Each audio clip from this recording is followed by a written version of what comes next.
Hello guys, ആദ്യം തന്നെ കുളിച്ചിട്ട് ജസ്റ്റ് ഇറങ്ങിയോണ്ടാണ് മുടി ഇതാ ഇങ്ങനെ ഇരിക്കണം. ഓക്കെ, അപ്പോൾ ഇത് കുറച്ച് കഴിഞ്ഞാൽ ശരിയാവുമെന്ന് വിചാരിക്കണം.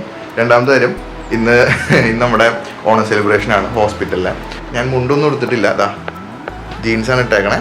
കാരണം എന്താണെന്ന് വെച്ച് കഴിഞ്ഞാൽ രാവിലെ കുറച്ച് പേഷ്യൻസ് ഉണ്ട്, നമുക്ക് പേഷ്യൻസിന് ട്രീറ്റ് ചെയ്യണം, കുറച്ച് എക്സ്ട്രാക്ഷനും കാര്യങ്ങളൊക്കെ ചെയ്യാനായിട്ടുണ്ട്. അപ്പോൾ അത് ചെയ്യുമ്പോൾ എന്തായാലും നമുക്ക് മുണ്ട് കൊടുത്തുകൊണ്ട് ചെയ്യാനായിട്ട് പറ്റില്ല. അതുകൊണ്ടാണ് നമ്മൾ ഈ ഒരു ഔട്ട്ഫിറ്റ് ഇട്ടേക്കണേ. ഉച്ചയ്ക്ക് നമ്മൾ സെലിബ്രേഷൻ തുടങ്ങുമ്പോൾ നമ്മൾ മറ്റേ ഓൺ ഔട്ട്ഫിറ്റിലോട്ട് മാറുന്നതായിരിക്കും. ഓക്കെ, സോ ബാക്കി കാണാം.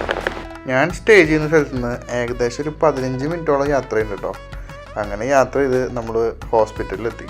പുറത്തുനിന്ന് നോക്കുമ്പോൾ ഓണത്തിൻ്റെതായ പ്രത്യേകിച്ച് ഡെക്കറേഷനൊന്നും കണ്ടില്ല. പക്ഷെ അകത്ത് കയറിയപ്പോൾ ഇതാ ഒരു പൂക്കളിട്ടായിരിക്കുന്നുണ്ട് കേട്ടോ. അങ്ങനെ പൂക്കളൊക്കെ കണ്ടിട്ട് ഞാൻ നേരെ ബ്രേക്ക്ഫാസ്റ്റ് കഴിക്കാനായിട്ട് പോയി. 3 ഇടിയപ്പം, കടലക്കറി, മുട്ട, പിന്നെ ഒരു കോഫി. ഇതാണ് ഇന്നത്തെ ബ്രേക്ക്ഫാസ്റ്റ്. ഇന്ന് ഓണം സെലിബ്രേഷൻ ആയതുകൊണ്ട് നമ്മുടെ ഹോസ്പിറ്റലിലെ മിക്ക സ്റ്റാഫ്സും ഓണം ഔട്ട്ഫിറ്റിലാണ് വന്നേക്കണേ. ഇത് നമ്മുടെ ഡിപ്പാർട്ട്മെൻറ്റിലെ സ്റ്റാഫാണ് കേട്ടോ, അനിത ചേച്ചി. ഓണം എടുത്തുകൊണ്ടാണെന്ന് തോന്നുന്നുണ്ട്. പേഷ്യൻസ് നല്ല കുറവായിരുന്നു ഇന്ന്. കുറച്ച് കഴിഞ്ഞപ്പോൾ നമ്മുടെ ആയുർവേദത്തിലെ ഫാർമസിസ്റ്റ് റിസിയത്താത്ത സംസാരിക്കാനായിട്ട് വന്നു. ഇവിടത്തെ പോലെ തന്നെ അവരുടെ ഡിപ്പാർട്ട്മെന്റിലും ഇന്ന് പേഷ്യൻസ് ഭയങ്കര കുറവാണ്. അതുകൊണ്ടാണ് പുള്ളിക്കാരി നമ്മളോട് സംസാരിക്കാനായിട്ട് ഇങ്ങോട്ട് വന്നത്. മിക്ക ദിവസങ്ങളും ഭയങ്കര തിരക്കാണ് കേട്ടോ.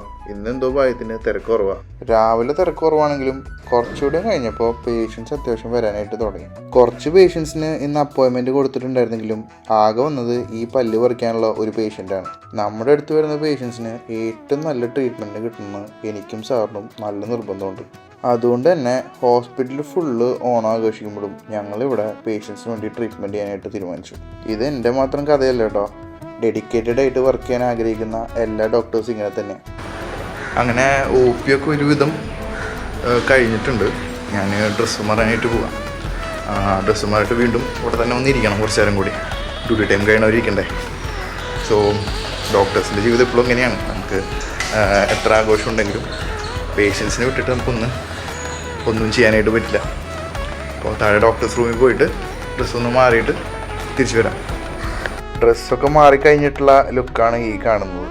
ഒരു പീകോക്ക് ബ്ലൂ കുർത്തിയും സിൽവർ കരയുള്ള മുണ്ടുമാണ് ഞാൻ ഇന്ന് ഓണം ഔട്ട്ഫിറ്റായിട്ട് ഇടുന്നത്.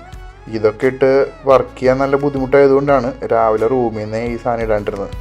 അങ്ങനെ നമ്മൾ ഡ്രസ്സൊക്കെ മുണ്ടൊക്കെ മാറിയിട്ടുണ്ട്. ഇനി കുറച്ച് നേരം കൂടി OP ഉണ്ട്. അപ്പം അത് ചെയ്യാൻ പോകണം. അത് കഴിഞ്ഞിട്ട് നമുക്ക് ഇറങ്ങാനായിട്ട് പറ്റുള്ളൂ. ഓക്കെ, അങ്ങനെ OP ഒക്കെ തീർത്ത് ഇറങ്ങിയപ്പോഴാണ് ഇതാ ഈ കാഴ്ച കണ്ടത് കേട്ടോ. അവിടെ ഒരു ഊഞ്ഞാല് അലങ്കരിച്ചിട്ടിട്ടുണ്ട്. അതിന് ചുറ്റും ഫോട്ടോ എടുക്കാനായിട്ട് കുറേ പേര് ചുറ്റിക്കൂടി നിൽക്കുന്നുണ്ട്. ഭയങ്കര തിരക്കായതുകൊണ്ട് അതിൻ്റെ അടുത്തോട്ട് അങ്ങോട്ട് പോയില്ല. എന്തായാലും പൂക്കളൊക്കെ വെച്ചിട്ട് അലങ്കരിച്ച ഊഞ്ഞാല് ഒരു വെറൈറ്റി സാധനമായിട്ടുണ്ട്. അത് കഴിഞ്ഞ് നേരെ ഓണത്തിൻ്റെ മെയിൻ സംഭവമായ ഓണസദ്യയിലോട്ട് പോയി. ഇപ്രാവശ്യം സദ്യ കിടിലായിരുന്നു കേട്ടോ. 2 പായസമൊക്കെ അടങ്ങുന്ന കിടില സദ്യ. അത് കഴിഞ്ഞ് പൂക്കള മത്സരം നടന്നിട്ടുള്ള സ്ഥലം വരെ ജസ്റ്റ് ഒന്ന് പോയി എത്തി നോക്കി. സംഭവം കൊള്ളാം കേട്ടോ. 4 ടീമുകളുടെയും പൂക്കളം നല്ല കിടില സാധനമായിട്ടുണ്ട്. എനിക്ക് 4 ഇഷ്ടപ്പെട്ടു. അപ്പോഴേക്കും പുറത്ത് നല്ല മഴ തുടങ്ങിയിട്ടുണ്ടായിരുന്നു കേട്ടോ.